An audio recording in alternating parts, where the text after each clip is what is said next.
इस पर गौरव की अनुभूति होती है कि आदरणीय प्रधानमंत्री जी की प्रेरणा से, उनके मार्गदर्शन और उनके नेतृत्व में आज बेसिक शिक्षा परिषद के लगभग सभी विद्यालयों में बालक और बालिकाओं के लिए अलग अलग टॉयलेट, पेयजल की व्यवस्था हुई है और ड्रॉप आउट रेट 19% से घट करके आज मात्र 3% तक पहुंचा है। और मैं बेसिक शिक्षा परिषद से जुड़े हुए सभी अधिकारी और सभी गुरुजनों से, सभी शिक्षकों से इस बारे में विनम्र अनुरोध करूंगा कि ड्रॉप आउट रेट को 0 तक पहुंचाने के लिए हमें कार्य करना है। यह आपके लिए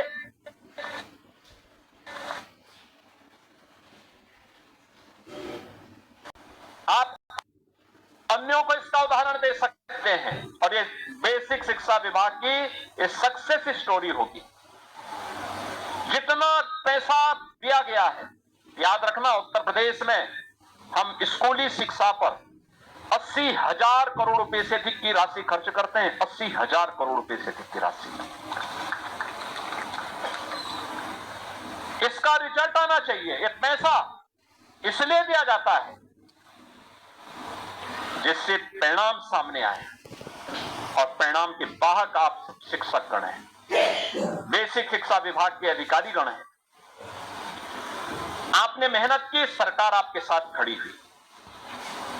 आपने देखा होगा जहां कस्तूरबा गांधी विद्यालय नहीं थे, वहां पर उस ब्लॉक में भी कस्तूरबा गांधी विद्यालय के लिए हमने इस बजट में पैसा दे दिया। कस्तूरबा गांधी विद्यालय में गरीब बालिकाएं पढ़ती हैं, उन बच्चियों के लिए 8वीं तक की शिक्षा थी। कुछ जगहों पर हमें देखने को मिला कि बहुत सारे अभिभावक उसके बाद स्कूल नहीं भेज रहे हैं। हमने कहा नहीं, हम 12वीं तक इसको चलाएंगे और कस्तूरबा गांधी विद्यालय 12वीं तक प्रारंभ हो गए। श्रमिकों के लिए और निराश्रित बच्चों के लिए कोई जगह नहीं थी, तो हमने अनिल राजभर जी से कहा कि भाई आप भी अपने विभाग में बीओसी बोर्ड के पैसे का इस्तेमाल करिए। श्रमिकों और निराश्रित बच्चों के लिए हम लोगों ने अटल आवासीय विद्यालय प्रारंभ किए। अब हर जनपद में पहले चरण में 2-2 सीएम कंपोजिट विद्यालय और इस बार के बजट में भी 2-2 और विद्यालय के लिए हम लोगों ने प्री प्राइमरी से लेकर के 10-12वीं तक एक कैंपस में सभी बच्चे अत्याधुनिक शिक्षा प्राप्त कर सकेंगे, इसके लिए धनराशि उपलब्ध करवा रहे हैं। 6 वर्ष का बच्चा होगा, उसका पहली क्लास में एडमिशन होगा, लेकिन 3 से 6 वर्ष के बच्चे क्या करेंगे, उनके लिए प्री प्राइमरी के रूप में बाल वाटिका हर आंगनवाड़ी केंद्र में बनाने का कार्य युद्ध स्तर पर आगे बढ़ा है। हमने धनराशि की व्यवस्था की है। ये परिवर्तन बच्चे, मुझे याद है 17 के पहले ये बच्चे 60% से ऊपर बालिकाएं नंगे पैर चलती थी,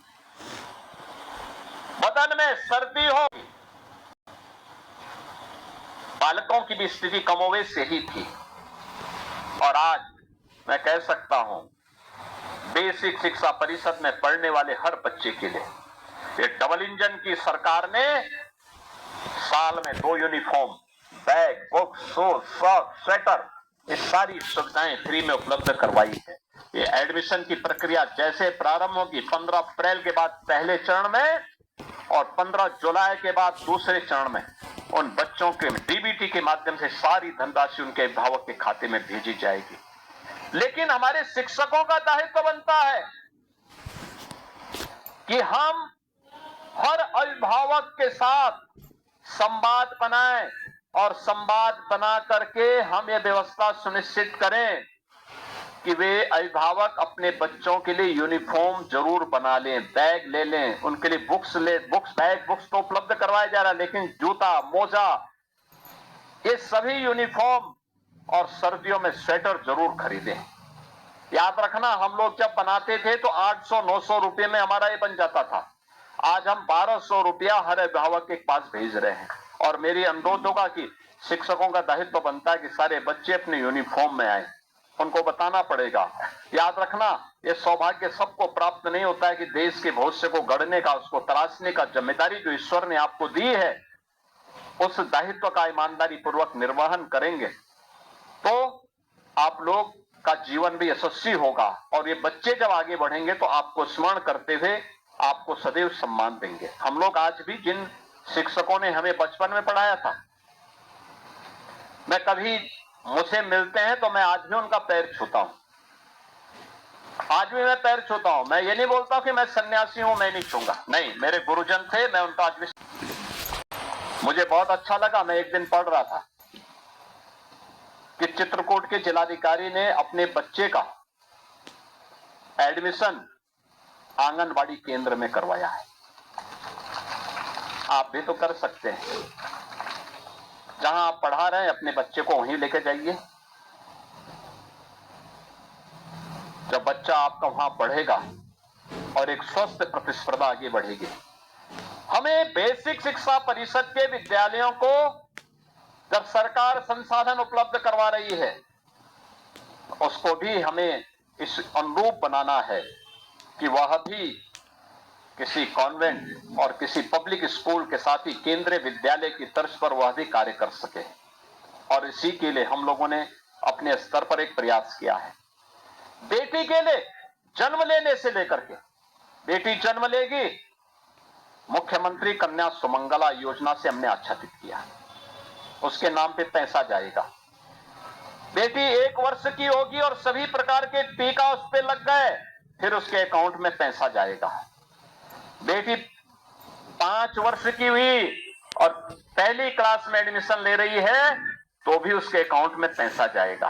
बेटी ने 5वीं पास कर लिया, 6ठी क्लास में एडमिशन लेगी, रजिस्ट्रेशन के साथ ही उसके अकाउंट में पैसा जाएगा। ऐसे 25 लाख बेटियों को उत्तर प्रदेश सरकार वर्तमान में कन्या सुमंगला योजना के माध्यम से धनराशि उपलब्ध करवा रही है। शिक्षक मनोयोग से काम कर सके। आपने देखा होगा अभी हाल ही में हमारी सरकार ने कुछ निर्णय लिए हैं।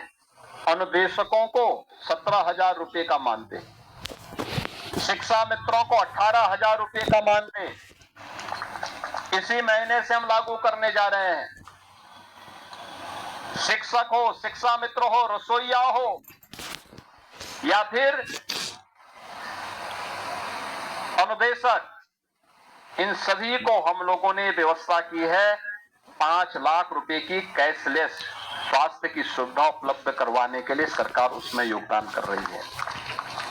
आप कार्य करिए, सरकार आपके साथ में है। और मेरी आप सबसे अनुरोध होगा, पहली से लेकर के 15 अप्रैल तक के 15 दिन तक स्कूल चलो अभियान के साथ हर शिक्षक को जुड़ना चाहिए। अच्छा होगा प्रधानाचार्य किसी दिन सभी अभिभावकों के साथ भी बैठे, फिर प्रातःकाल विद्यालय अगर 8 बजे प्रारंभ हो रहा है, 7 बजे आप घर से